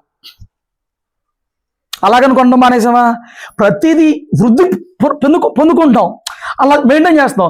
బట్ ఎక్కడో తేడా వచ్చింది, ఎక్కడో బాధ వచ్చింది, ఎక్కడో గాయం కలిగింది. ఇక ఆ రోజు నుంచి ఆ ముఖాలు కూడా మాడిపోతాయండి. కొంతమంది చెప్తారు అని చూస్తేనే నాకు మండుతుంది. ఎందుకు మండుతుంది ఏమండి? ఒకరోజు లక్ష్మి ఆంటీ ఏం చేసిందంటే క్రిస్మస్ పండగకి విజయవాడలో హనీ ఆయుష్ 2 అక్కచెల్లు ఉన్నారు, చిన్న చిన్న పిల్లలు. బట్టలు తెచ్చింది. నీ చేతి ఇవ్వలయ్యా అని చెప్పాను. సరే నేనేం చేసా, పెద్దదానికి ఇచ్చి చిన్నదానికి ఇది అల్లరి చేస్తుంది, నేను బట్టలు పొమ్మని ఆంటీ అన్న. అది ఆవిడ దూరం వెళ్ళి నా యాంకిల్ వెనక్కి తిరిగి తలకెట్టాడా అంది. రాగానే అని చెప్పి లోపలికి వెళ్ళిపోయింది. వాళ్ళ అమ్మని పట్టుకుని వాళ్ళ నాన్న పట్టుకుని బాబీ గారు నాకు ఎవరంట, నాకు బట్టలు ఎవరంట, నాకు ఎవరంట, నేను అల్లరదాన్ని అంట అని చెప్పి వలవల పెట్టేస్తుంది. సరే రాడంటే తలకి ఎగరేస్తుంది. చిన్నతనం నుంచే ఎంత నేర్చుకుంటున్నారో తెలుసా? స్వాభావికం, అది పోవాలిగా. ప్రాచీన పురుషుడు చావాలిగా, నవీన పురుషుడు ధరించుకోవాలిగా. క్రీస్తు చేత సమాధి చేయబడ్డాం కదా ప్రాచీన పురుషులంగా మనం. ఆ నూతన పరచబడిన స్థితి ఏదండి? స్తోత్రం చెప్పు. హల్లెలూయా, హల్లెలూయా. యేసు ప్రభు వారు కూడా నువ్వు తప్పు చేసినప్పుడు, యేసు ప్రభు వారు కూడా నువ్వు ఆయన ఆజ్ఞను పాటించినప్పుడు, యేసు ప్రభు వారు కూడా నువ్వు ఆయన సంతోషపరచినప్పుడు, ఆయన ప్రేమను డ్రాప్ చేస్తే నువ్వేమైపోతావు? ఆయన ప్రేమను చూపించడం తగ్గిస్తే నిన్న మాట అంటలేదో. అసలు యేసు ప్రభు వారికి ఏమైనా భేదాలు ఉన్నాయా భూమి మీద? నీతిమంతుల మీద వర్షం కురిపిస్తాడంట, అనీతిమంతుల మీద వర్షం కురిపిస్తాడంట. ఆయన అపకారికి కూడా ఉపకారిగా ఉంటాడంట. నీతిమంతుల మీద అండొస్తుందంట, అనీతిమంతుల మీద అండొస్తుందంట. ఎప్పుడూ భక్తి కాన్స్టెంట్గా చేయలేడు. నువ్వు పాపంలో పడిపోయినా దేవుడు నిన్ను ప్రేమిస్తూనే ఉంటాడు. అలాగని పాపం చేయమని కాదు, మళ్ళీ దాని శిక్ష అనుభవించాలి కూడా. అన్ని రిఫరెన్స్లు చెప్పలేను ఇప్పుడు. స్తోత్రం చెప్పు. ఏమండి, నీవు ఎన్ని అవిధేయతలు కలిగి జీవించినా, నువ్వెన్ని పొరపాట్లతో జీవిస్తున్నా ఆయన ప్రేమ ఎలాంటిదనంటే అనుదినము నూతనంగా వాస్తవ్యత పుట్టుచున్నదంట. ఏమండి, విలాపవాక్యాలు అంటాడు 3వ. అనుదినము నూతనంగా ప్రేమిస్తాడంట. నిన్న జరిగింది అసలు పట్టించుకో ప్రభు. నన్ను తప్పు చేసావు, ఏమండి, ఎవడో ఫ్రెండ్ రమాడే సినిమాకి వెళ్ళిపోయావు, మనం చూడకూడదు, సినిమా హాల్లో ఉండకూడదు, ఏమండి నువ్వు వెళ్ళిపోయావు, ఎంజాయ్ చేసేసావు. బట్ ఈ రోజున ఆ ఖర్చుతో ఈ రోజున దేవుడు ఉండడు. అదే ఈ రోజు మళ్ళీ కొత్తగా ప్రేమిస్తాడు. హల్లెలూయా. వాక్యం. మరి మనము మాట్లాడరు ఏంటండి? మనం ఎట్లా ప్రేమిస్తాం? నిన్నటిదే ఇవాళ ఫ్రెష్గా ప్రేమిస్తావా? ఆయన అన్నాడు, నేను మిమ్మల్ని ఎట్లా ప్రేమించానో మీరు ప్రేమించాలి. వీళ్ళందరూ యేసు ప్రభువు సిలువ వేయబడిన తర్వాత ఈ సేవ లేదు ఏం లేదు, చేపలు పట్టుకుందాం పంటరా అని వెళ్ళిపోయారు. నేను 3.5 ఏళ్ళు పెంచి పోషించి వీళ్ళకి పరిచయం నేర్పిస్తే వదిలేసి వెళ్ళిపోతారా, పోనీ పాపాత్మల్ని అన్నాడా? ఆయన ప్రేమిస్తున్నాడు. వీళ్ళకి ఆ ప్రేమ ఉందా లేకపోయినా ఆయన ప్రేమిస్తున్నాడు కాబట్టి మళ్ళీ వాళ్ళు చేపలు పట్టుకుంటే వాళ్ళ దగ్గరికి వెళ్ళాడు. పాపాత్ములారా అనలా, చిన్నపిల్లలారా తింటాకి ఏమన్నా ఉందని అడిగాడు. మనకి తేడా వస్తే మాటలు ఎంత మారిపోతాయి.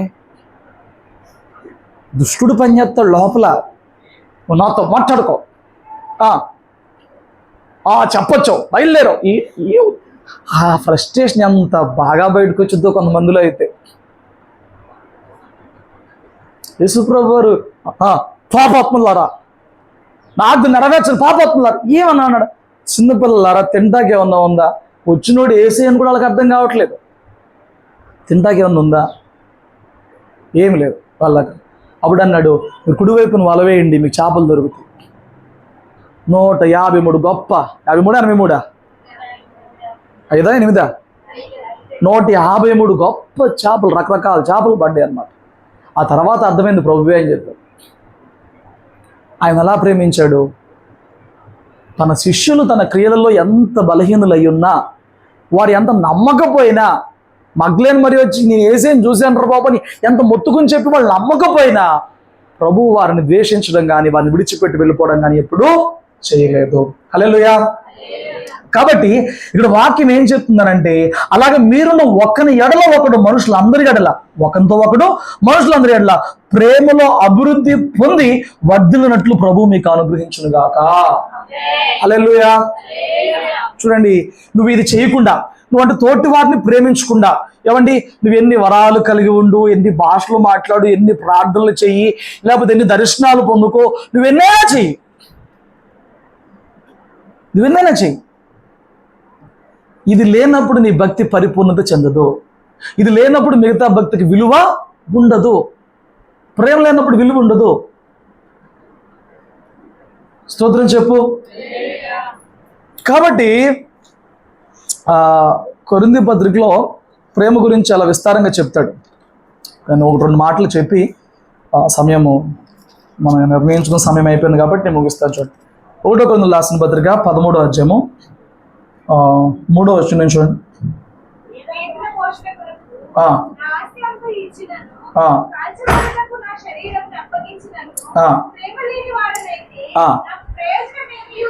ఈ మాట చెప్పినప్పుడు ఒకళ్ళు వచ్చి అంటారు, పేదల పోషణ కోసం అంత ఖర్చు పెట్టినా, అంత చేసేసినా ప్రేమ లేకపోవడం ఏంటి అని అంటే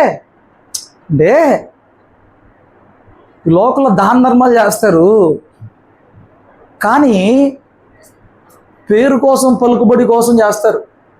ట్యాక్సులు తప్పించుకుంటా కొందరు చేస్తారు. చేయాల్సింది అట్లా కాదు. కరోనా టైంలో 2 ఆరెంజ్ పళ్ళు ఇచ్చి 10 ఫోటోలు దిగాడు ఒకడు. ఇచ్చింది 2 ఆరెంజ్ పళ్ళు, హాస్పిటల్కి వెళ్ళి 10 యాంగిల్లో 10 ఫోటోలు కొట్టించి ఫేస్బుక్లో పెట్టేశాడు. ఏమి లేవు అక్కడ. నీవు నాకు పుణ్యం వచ్చింది, నేను ఇస్తే మళ్ళీ నాకు ఎప్పటికైనా దేవుడు ఇస్తాడు, దేవుడు చేస్తాడు, ఇలాంటి మనసుతో నీ జేబులో 100 రూపాయలు ఉంటే 50 రూపాయలు, 60 రూపాయలు, 70 రూపాయలు ఖర్చు పెట్టచ్చు. కానీ ప్రేమ లేకపోతే ఇదంతా అర్థమే అంట. నా మాటలు మీకు అర్థమవుతున్నాయా? చాలామంది ఏమండి, ఇప్పుడు మొన్న సోషల్ మీడియాలో ఆ పాపకి ఏదో ఇంజక్షన్ చేయాలంట, ఇంజక్షన్ చేయాలన్నప్పుడు ఎంతమంది బయలుదేరారు, ఎంతమంది కలెక్ట్ చేసి మనీ ఇచ్చారు, బాగుంది. వాళ్ళందరూ ప్రేమతో ఇచ్చి ఉంటారా, పుణ్యం కోసం ఇచ్చి ఉంటారా? కొంతమందికి లెక్క ఎలా ఉంటుందనంటే, పాపాలన్నీ దానాలు చెప్తే పోతాయి అనుకుంటారు. పోవు. ఎన్ని పాపాలన్నా చెయ్యి, దానం చేస్తే పోయిద్ది. దానం చేస్తే పాపాలేం పోవు. తిరిగి మరలా అది నీకు ఏ రీతిగా ఆర్థికంగా వచ్చిద్దేమో తప్ప నీ ఆత్మకు శుద్ధి దానం మూలంగా కలగదు. ఏమండి, అసలు 10 కోట్లలా కలెక్ట్ చేశారంట, అవునా? మిగతా 6 కోట్లు లోకేష్ ఇస్తా అన్నాడంట. మంచిది, మానవత్వం ఉండొచ్చు, లేకపోతే పుణ్యం కోసం చేసి ఉండొచ్చు, లేకపోతే పాపులారిటీ కోసం కూడా చేసి ఉండొచ్చు. కానీ ఏం కావాలని భక్తుడు చెప్తున్నాడు? ఇన్ని చేసినా, నా ఆస్తి అంతా ఇచ్చేసినా ప్రేమ నా జీవితంలో లేకపోతే నేను వ్యర్థుణ్ణి. ఏం లేకపోతే వ్యర్థున్నంట? వ్యర్థుణ్ణి. మిగతా విషయాలు, ఆ ప్రేమలో ఇంకా లోతు ఎంత ఉన్నది, నేను మిగతా విషయాలు రాబోయే వారం వివరించే ప్రయత్నం చేస్తాను. రాబోయే వారం కాకపోతే పై వారం, వచ్చే వారం బల్ల ఉంది కదా, పై వారం. కాబట్టి ఈ రాత్రి మనం నేర్చుకోవాల్సిన ఒక విషయం ఏంటి, ఈ మధ్యాహ్నం మనం నేర్చుకోవాల్సిన ఒక విషయం ఏంటంటే, ధర్మశాస్త్రములో ముఖ్యమైనది ఏంటంటే, 1 నీ దేవుణ్ణి ప్రేమించు, 2 నీ పొరుగు వాడిని నిన్ను ఎలా ప్రేమిస్తున్నావు అలా ప్రేమించు, నిన్ను ప్రభు ఎలా ప్రేమించాడో అలా ప్రేమించు. నిన్ను నువ్వు ఎలా ప్రేమించుకుంటావో, నువ్వు ఇబ్బందిలో ఉన్నప్పుడు, నువ్వు ఆపదలో ఉన్నప్పుడు, నువ్వు గాయం పొందుకున్నప్పుడు, నువ్వు కష్టంలో ఉన్నప్పుడు, ఎదుటి వ్యక్తి మూలంగా నాకు ఇది దక్కితే బాగుండు, ఎదుటి వ్యక్తి నాతో ఇలా ఉంటే బాగుండు అని చెప్పి నువ్వెలా కోరుకుంటావో, అలాంటి పరిస్థితుల్లో ఎదుటి వ్యక్తి ఉన్నప్పుడు నువ్వు అలాగే ఆ వ్యక్తిని కూడా ప్రేమించు. ఏమండి, నువ్వు తప్పు చేసినప్పుడు ఏదో చిన్న తప్పే కదా, దీని ఏముందిలే అని చెప్పని క్షమించి వదిలేమని అంటావు. చూడు, ఎదుటి వ్యక్తి తప్పు చేసినా తెలియకే చేశారు, పోనీలే వదిలే క్షమించని నిన్ను నువ్వు ఎలా ప్రేమించుకుంటావో అలాగే ప్రేమించు. హల్లెలూయా.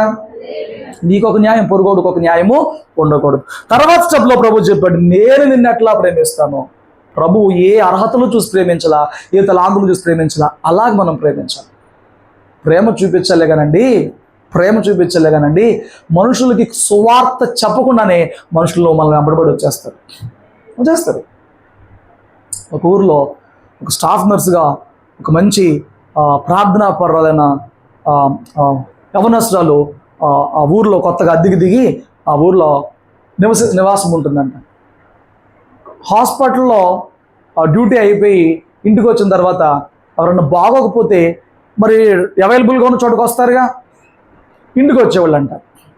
ఇప్పుడు ప్రార్థనా పరురాలు కాదు. ఇంటికి వచ్చినప్పుడు ఈవిడ ఏం చేసేదనంటే, ఏంటి బాగాలేదా, సరే ముందు కూర్చోండి అని చెప్పని చక్కగా కుర్చీ వేసి దగ్గరికి వెళ్ళి, ఏమైంది, ఎప్పటి నుంచి బాగాలేదు, ఏం జరిగింది, ఎక్కడికి వెళ్ళి వచ్చారు ఫలానా అని చెప్పని మొత్తం అడుగుతూనే ఈలోపు వాళ్ళు చేయబట్టుకున్న ఆడి చూసి వాళ్ళ నోట్లో థర్మామీటర్ పెట్టి ఆ రీడింగ్స్ తీసుకుని ఏమండి చూస్తూ ఉండేదనంట. మంచిగా మాట్లాడేదనంట. జ్వరం లేకపోతే, అమ్మా మీకు ఏ జ్వరం లేదు, మీరు భయపడొద్దు అని చెప్పేదంట.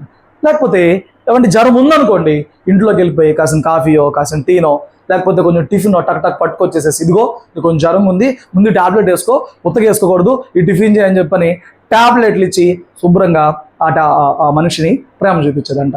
చూపించిన తర్వాత వాళ్ళ దగ్గర బ్లడ్ శాంపిల్స్ తీసుకుని బ్లడ్ టెస్ట్ కూడా చేస్తారు, ఎందుకైనా మంచిది, మీరు చక్కగా వెళ్ళిపోండి ట్యాబ్లెట్ వేసుకున్నారు కదా అని చెప్తున్నానంటే, అప్పుడు వాళ్ళనే వాళ్ళంట, అమ్మ బ్లడ్ టెస్ట్లు చేసి మా దగ్గర డబ్బులు ఇవ్వనంటే, డబ్బులు ఏముందిలయ్యా మీరు ఆరోగ్యంగా ఉంటే చాలు అని చెప్పని వాటికి డబ్బులు తీసుకునేది కాదంట.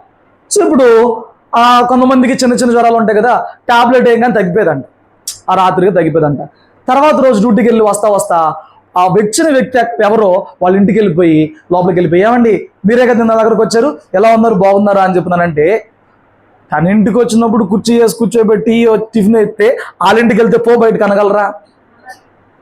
అమ్మ రా అమ్మ నీ వల్ల మాకు జ్వరం తగ్గిందని చెప్పనంటే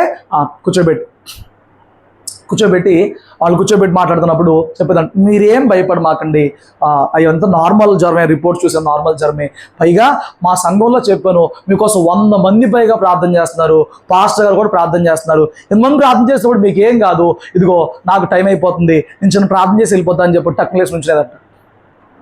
మరి ఎంత చెప్పినాక వాళ్ళు ఏం చేస్తారు, అనగలరా? లేరు. సరే అమ్మ చేయి ప్రార్థన చేయనండి, ప్రార్థన చేస్తే వెళ్ళిపోయేదానండి. ఏమండి ఇలా కొన్ని సంవత్సరాల పాటు చేసిందంట. ఏమండి ఈ ప్రేమ చూసిన వారిలో అందరూ కాకపోయినా కొందరు ఆ దేవుణ్ణి యందు విశ్వాసం ఉంచడం, దేవుణ్ణి వెంబడించడం మొదలు పెట్టారంట. తిరిగి ఆ ప్రేమ ఆవిడకి ఎంత మేలు చేసిందనంటే, ఆవిడ కొంచెం వయసు పెద్దదైన తర్వాత అంట ఆ ఊర్లో పంచాయతీ ఎలక్షన్, ప్రెసిడెంట్ ఎలక్షన్స్ వస్తాయి చూడు, ఆ ఊర్లో వాళ్ళందరూ ఈవిడ మంచితనం చూసంట యునానిమస్గా ఆవిడ్ని ఎంపిక చేసుకున్నారంట. ఏమని, ఇంకెవడు వద్దు, ఏ పార్టీ వద్దు, ఇన్నాళ్ళుగా మన ఊర్లో ఉంటూ మన బిడ్డగా ఉంటూ ఇంతమందికి ఇంత మంచి సేవ చేసింది, ఇప్పుడు మంచి చదువుకున్నది ఆ పదవుల్లో కూర్చోబెడితే ఊరికి ఏదన్నా చేసిద్దని చెప్పని అందరూ వస్తే కాదనలేక యునానిమస్గా ప్రెసిడెంట్ అయిపోయింది. ఎలక్షన్స్ లేవుగా అప్పుడంట. గవర్నమెంట్ ఎలక్షన్ లేకుండా ఎవరైనా ప్రెసిడెంట్ కనుకుంటే 6 లక్షలు ఇచ్చారంట. ఏమని, ఊరిని బాగు చేసుకోమని చెప్పని. ఆ ఇచ్చిన 6 లక్షలతో చాలా మంచి పనులు చేసిందంట. స్తోత్రం చెప్పండి. దేవుని కోసం కొంతమందిని సంపాదించి పెట్టింది, లోకంలో ఉన్నతమైన స్థానాన్ని సంపాదించుకుంది. దేనితో? బుర్రతోనా, తెలివితోనా, కుట్రతోనా, కుతంత్రాలతోనా, స్వార్థంతోనా? ప్రేమ. హల్లెలూయా. మొత్తం దోచిపెట్టక్కర్లా, ఉన్నదానిలో ప్రేమ. ఆమేన్. కాబట్టి ఈ మధ్యాహ్నం మందు దేవుడు మనకిస్తున్న ఆజ్ఞదనగా, నిన్ను వలె నీ పొరుగువాడిని ప్రేమించు, తర్వాత నేను నిన్ను ఎలా ప్రేమించానో కూడా నీ పొరుగువాడిని అలాగా ప్రేమించు. అప్పుడు ఆయన రాకుండా ఆయన వచ్చినప్పుడు అనింద్యులుగా, నిందలేని వారముగా, ప్రభు దృష్టికి పరిశుద్ధతలో యోగ్యులంగా కనబడతాం. అట్టి కృప, అట్టి భాగ్యం మన అందరికీ కలగచేయును గాక. ప్రార్థన చేసుకుందాం తల్ల వంచి.